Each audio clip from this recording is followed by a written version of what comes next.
is it about Sherlock Holmes that you love so much?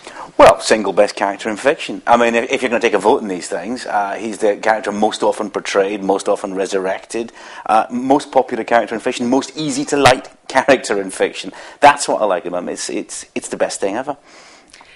And why did you want to update it to the modern day? Well, the real question, kind of in a way, that Mark and I started to ponder is why isn't it updated to the modern day? Most things are. I know one never thinks of a James Bond being set in the 1950s or even the 1960s. They always think, well, it's automatic. I mean, Casino Royale is lauded as the most faithful James Bond film, and yet it's set, several decades after the novel.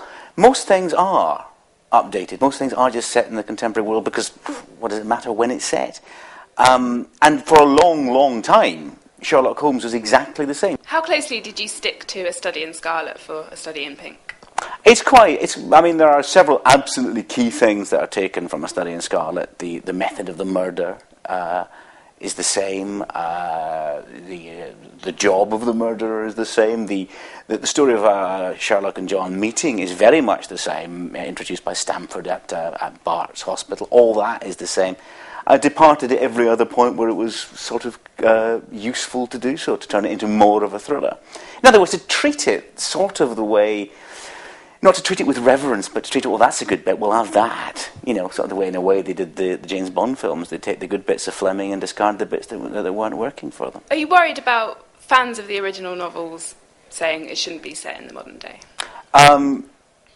When I used to watch the Basil Rathbone, Nigel Bruce movies, that's what I used to think. I used to think they shouldn't be set in the modern day, or 1940s as it was then. I was watching them in the 1970s. I used to think, I wish they hadn't done that. I wish they kept it Victorian. But part of me was also thinking, gosh, these are a damn sight more fun than those rather more boring Sherlock Holmes films I've been watching. So, yes, I expect them to go, I wish they'd just done it properly. But then I think Sherlock Holmes fans, I could be wrong, but I think Sherlock Holmes fans will actually rather love what we've done, because they'll see there's a fanboy level of detail going into this.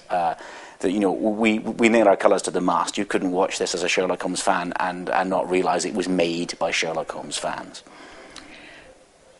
What did you think of Benedict Cumberbatch as Sherlock?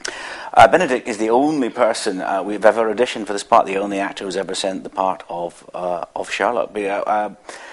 Sue and I were watching Atonement, and we saw Benedict in that, and we immediately thought, he's a bit Sherlock Holmes. We mentioned him to Mark, and he thought Mark thought Benedict was a brilliant idea and knows him. So we got him in very, very quickly. He sat and read for it, and really, it was so, well, that's going to be it. He's the Holmes of this generation. He's the one who looks right and talks right. It's an odd part. You actually have a view on what Sherlock Holmes looks like in quite an acute way. And he sort of fits that bill, and he's a brilliant, brilliant Sherlock Holmes. Not often you get, one of the sort of hottest rising young actors of his generation happens to be the right one to play Sherlock Holmes. So if you've got that all in one place, then you jump at it. How did you approach Sherlock differently to Doctor Who?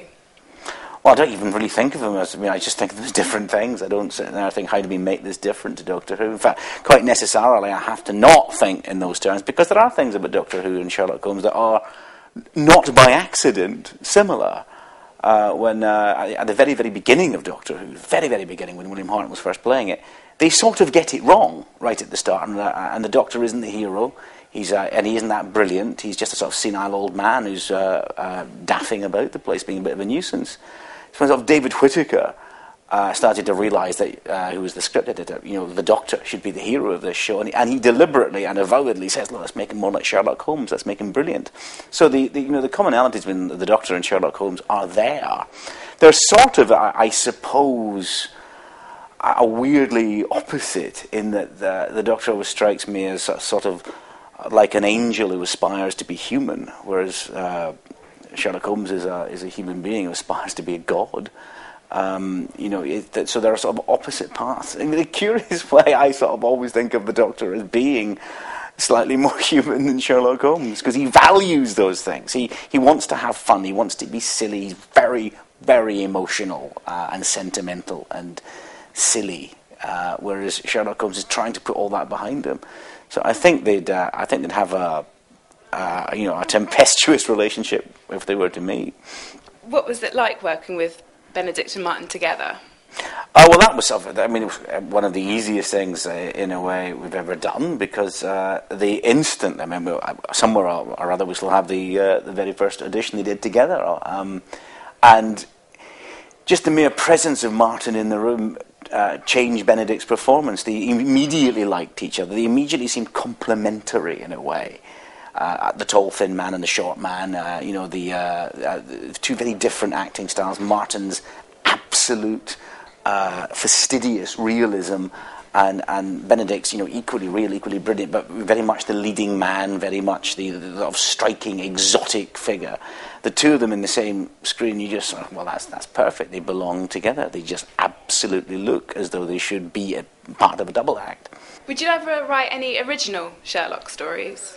Well, we sort of have. I mean, in a way, all these stories have their derivation in, all three of them, in Sherlock Holmes stories, but there's an awful lot of new material. Absolutely, we'll write new ones. Absolutely. And we'll make the old ones new. I mean, the second one, Steve Thompson's The Blind Banker, is, if you know your stuff, you'll recognise that as an adaptation of The Dancing Men.